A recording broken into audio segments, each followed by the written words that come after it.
আসসালামু আলাইকুম রহমতুল্লাহ। প্রিয় শিক্ষার্থীবৃন্দ, আশা করি সকলেই ভালো আছেন। আজকে আমি অষ্টম শ্রেণী গণিতের অনুশীলনী 4.1-এর পৃষ্ঠা 50-এর কাজ 3 নিয়ে আলোচনা করব। বন্ধুরা, এই অনুশীলনীর অন্যান্য ভিডিও দেখতে চাইলে ডেসক্রিপশন বক্সের মধ্যে প্লে লিস্টের লিঙ্ক দেওয়া আছে, সেখান থেকে দেখে আসতে পারেন।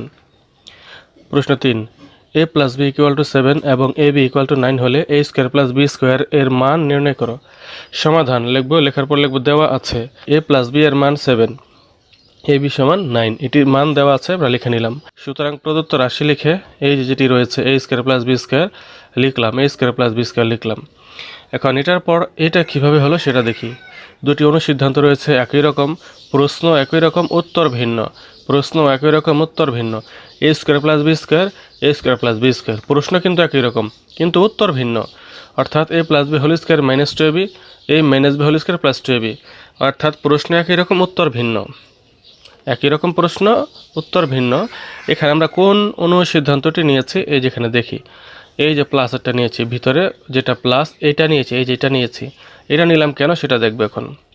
a + b² - 2ab এটা নিয়েছি, এটা এই জন্য নিয়েছি, এখানে ব্র্যাকেটের ভিতরে প্লাস, এই জন্য না, আমরা এটা নিয়েছি কেন, এখানে প্লাসের মান দেওয়া আছে। a + b = 7, a + b অর্থাৎ প্লাসের মান দেওয়া আছে, এই জন্য এই a + b যে ভিতরে যেটা প্লাস এটা নিয়েছি। কেন নিয়েছি?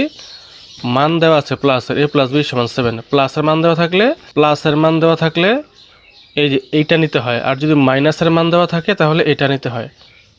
যেহেতু প্লাসের মান দেওয়া আছে, a + b = 7, প্লাসের মান দেওয়া আছে, এই জন্য এটা নিতে হবে, এটাই নিয়েছি। a + b² - 2ab প্লাস এটা নিয়েছি কেন, প্লাসের মান দেওয়া আছে।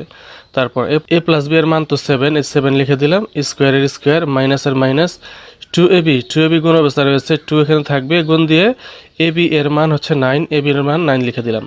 তারপর 7² এর মানে হচ্ছে 7 × 7 মানে 7 × 7 = 49, আর 9 × 2 = 18 লিখে দিলাম। এবার 49 থেকে 18 গেলে 31 থাকে, 31, এটা হবে অ্যান্সার। পৃষ্ঠা 50-এর কাজ 3, এটার অ্যান্সার হচ্ছে 31।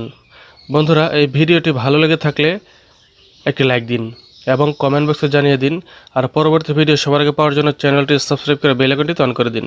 সবাই ভালো থাকবেন, আল্লাহ হাফেজ।